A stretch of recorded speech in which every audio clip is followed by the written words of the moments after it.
This is an energy issue. The CCP wants to cut off America's energy supply. As early as 2017, I have told everyone about the Strait of Hormuz and Middle Eastern energy. The CCP is definitely targeting the West through its energy lifelines. If the U.S. cuts the CCP off from the SWIFT, the CCP will cut off the entire energy supply of the West. For industrialized nations, natural gas and oil are key indicators of their economic strength. The U.S. dollar is essentially the petrodollar. That's how the CCP wants to destroy the dollar. It sounds crazy, but the CCP is definitely going to do it. And do you know what the CCP's biggest goal is? I'll explain to you once again why the Chinese Communist Party wants to start another battlefield in the Middle East. What's their strategic objective? The Chinese Communist Party's entire strategic planning is based on one bet. The U.S. can't possibly fight 3 wars at the same time.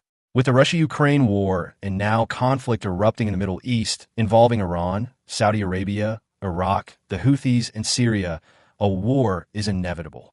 And behind it all are the missile units of the Chinese Communist Party, weapons supplied by the CCP and their supported mercenaries. Then in Afghanistan, a wave of terrorists will emerge mostly from starvation after millions die. The U.S. got involved in the Ukraine war. Essentially, the U.S. and NATO provided technical guidance behind the scenes. Strictly speaking, it's the U.S. and Europe fighting the Ukraine war. It's NATO. So, if another war breaks out in the Middle East, it won't be between the United States and a European power.